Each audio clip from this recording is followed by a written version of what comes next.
Good morning all, and this is the first lesson on the inheritance and selection topic, which is the one that follows ecology. It's directly linked to ecology and it's all about, it's about living organisms, etc. And the first lesson is really about classification. So we talked a lot about the environment and the living organisms in the environment. And what became really apparent quite early on is there are millions of different plants and animals and even different to them, protists and bacteria, etc., that don't even come into the plant and animal categories. Now, as time went on, we were discovering more and more organisms, and different people in different parts of the world were just naming them. So, for example, a lion. The lion had one name in parts of Africa, a different name in another part of Africa, a different name in India, and it was so on and so on. And there were so many different types of animals that were similar to each other that sometimes were wrongly named or known by several different names. So the way classification works is, for example, if you look at this load of equipment here, and if I asked you to split it into two, what would you do? So you could decide that, cutlery. This is a knife, this is a fork, this is a spoon. So you've got 3 items of cutlery in one pile and 3 items of stationery in another pile. Or what you could do is you could say, somebody else different might say, this item, this item, this item, and this item are mainly made of metal. Whereas this item has a tiny little bit of metal here, and this item has a tiny little blade of metal, but mostly they're not made of metal. So you could split them by metal and not. Somebody else might come along and say, anything that cuts. Here is a cutter, and here is a cutter. I know the real names for them.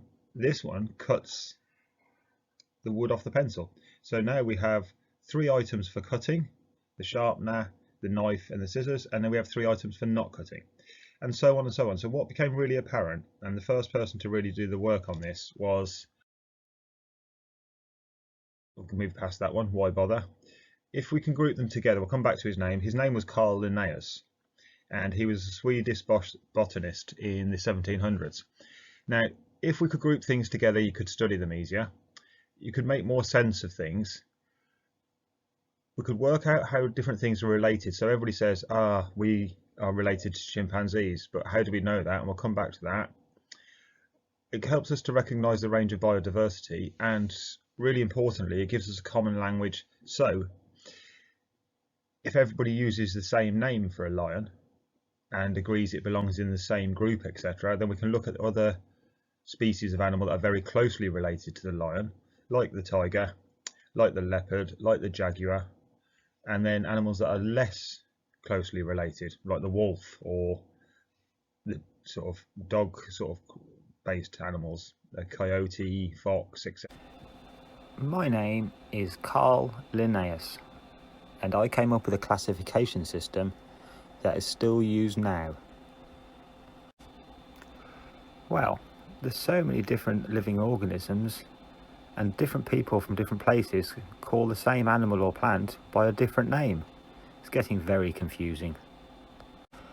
I know I'll group them together by things that are similar. So, for example, if they all have beaks and feathers, I'll put them together and call them birds. The fox, etc. So Carl Linnaeus. Now, hopefully, I'll remember to remove my photo from this bit. Carl Linnaeus was a botanist. He looked at basing things into group based upon their structure. And what Linnaeus did was he came up with this system. And in a minute, I'm going to get you to pause and just explain why. So, for example, we are Homo sapiens. What that means is our genus here is Homo or Homidae. Homo is just short for Homidae. And we are sapiens, meaning intelligent. we're the intelligent apes by our Latin name. So when we say that we are Homo sapiens, that is our genus and our species. And we belong to a family called primates.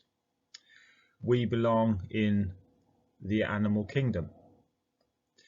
We are, of the animals, we're in a phylum called Chordata. I'll come back to that, and there's another slide on that in a minute, but that just means that we have a spinal cord and a backbone. We are a member of the family of primates. So he came up with this for every living thing. Now, he didn't do all the work himself, but this common way of grouping things, and in his day they only had a plant and animal kingdom, because in the 1700s they hadn't discovered the bacteria and protists and all the tiny little microscopic one-celled creatures. So it was with microscopes getting better, they got those later. So what you need to do is you need to know these in order. Now that might sound quite hard, but what you need to do is you need to know kingdom, phylum, class, order, family, genus, species.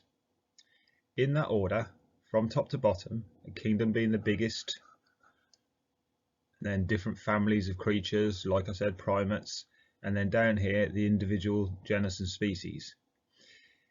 So what I'd like you to do is pause and make up your own mnemonic, and that's what you're going to send to your teacher. Now, for those of you not sure about what a mnemonic is a way of helping you remember things. So for example, when I was at junior school, I learned that Richard of York gave battle in vain. So I learned that Richard of York gave battle in vain. So by learning that simple rhyme, that mnemonic, I now know the colours of the spectrum of light. So a rainbow: red, orange, yellow, green, blue, indigo, violet. So a mnemonic is a memory trick to help you try and remember it. What you've got to try and do, and you're not learning that one, with the letter K then, here, so you've got K, and then P, and then C, and then O, and then F, G, and S. So with those letters, come up with something that will stick in your brain. Write it out big, highlight it, draw little pictures for it. That, if you can get that to stick in your memory and go back over it a few times so it's there forever, then you will find questions about this sort of topic very easy, and keeping that in order.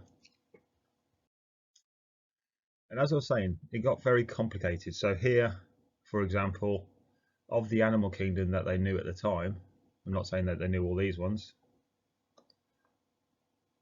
Turn the pen back on. Of the animal kingdom, they have these different groups at the top, and chordata, as I said, have a spinal cord, and vertebrae were a subphylum inside the phyla, and vertebrae means they actually have a backbone. And then when you get down to vertebrae, they can be split up into different things. So you probably learnt at junior school about amphibians, reptiles, birds, mammals, and fish. Now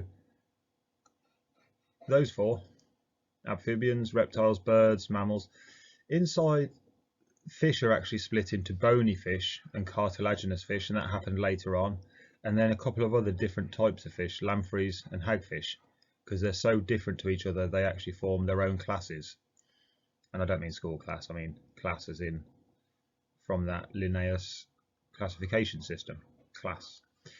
So here, for example, inside mammals, every creature in there will be warm-blooded, because that's one of the key things to be a mammal.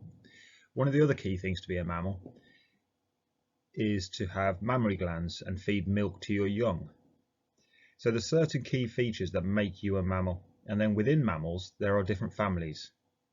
So within there are the marsupials, which is the koala bear and the kangaroo, and they give birth to very small young that then feed in their pouches rather than giving birth to a baby after feeding it inside the womb. But we don't want to go too much into specifics. So that's just an example. Here's another example of an animal that is belonging to the kingdom animal. The phylum, it's got a backbone, chordata. What class is it in? It's in the class of mammals. Of the mammals, some of them belong in this one, carnivora. So that's the order. All in here are all your carnivores. So your cats, your big cats, your lions, your tigers, everything are in here. The dogs, etc. But there's one family and everything inside that has fairly common features, and that's Ursidae. And Ursus is a bit of a astrology word, really related to bears and the great bear that stars in the sky. So Ursidae means bear-like. And here we have the genus Ursus, the proper bears. It doesn't include the panda bear now, that's in a different genus. So of these, you've got Ursus is the genus name, and this is how it's written. You write the genus name with a capital letter and the species name with a small letter. Ursus arctos. That is the proper name for a polar bear. So it doesn't matter what anybody called it, that is their name. If you want their proper name, you would call them Animalia chordata mammalia carnivora Ursidae Ursus arctos. That'd be a bit of a mouthful. So what we do is we just use this binomial system for naming them. Bi means two and nomial means naming. Binomial system. So we are Homo sapiens. A bear is Ursus arctos. It's worth having a couple of examples written down in your book. You don't need to copy this whole diagram, etc. You might want to print something like that out. Back to us again. So what we've got here, we are a Homo sapiens. This diagram's the other way around. We belong in this order, primates, and within primates there's so many of them, and over here it lists them: humans, apes, even lemurs, monkeys, everything there in the primates. A suborder is the humans, the monkeys and the apes, and then here an infraorder, just humans, apes and monkeys. And then the family that we belong to, Homidae, over here, is just the proper apes. So it's got rid of all the little monkeys and everything aren't in there. What's in there? Obviously your gorilla, chimpanzee, orangutan and us. And there's a Neanderthal in here because there were other species. Archaic humans are mentioned here. Neanderthals. There are other species that went extinct, but we have fossils of to prove that they existed. So they have names and we can actually link them for where they were in the order. So here, for example, there were other species of Homo. There were more human species, but obviously the only one around now, by evolution and competition, is the modern humans. Another example, here we have the lion. What is it? It is an animal again. It's a chordata again, exactly the same as us and the bear. It is a mammalia again. Different to us, it goes into the order Carnivora, just like the bear did, but the family, instead of being Ursus, the family is Felidae. And the genus, it's a Panthera, and it's a Leo. And often you hear about Leo the lion, etc. So the words are linked from the Latin to lion, Leo and lion. So Panthera Leo is your genus species name, so that's what we call it. And if there's a different species of lion, like the Asiatic lion, it may have a different name than the African lion because they're different species. But we'll come back to what different species mean later. So that's just exactly the same, just written out differently. Panthera Leo. And we're going to stop there for this lesson. But what I need you to do, or what you should be doing, is number one, you should have done a I'm going to say it instead because it's harder to spell. You need to do your mnemonic, starting off with your kingdom, phylum, etc. Kids, play. Oh, there's a start of one if you haven't done it. You could do with a couple of examples, so it might be worth the human one. writing it out, and maybe the lion one, so that you've got, or the bear. So you've got a couple of examples of how that order works, and you need to be able to describe the work of Carl Linnaeus. So, it's gone now. Carl Linnaeus. He gave a common system for naming all living organisms. He grouped living organisms into groups based upon their common features and what they had in common. He helped to make sense of how we could organize things, so based upon the similar structures. But there are limitations, and it might be worth just recording the fact that this is the 1700s, before they had DNA, before they had microscopes, before they could actually look at some of the other structures and different things that had in common. So since Linnaeus's day, there were mistakes he made that we've corrected since, or cleared up, because we've gathered more evidence.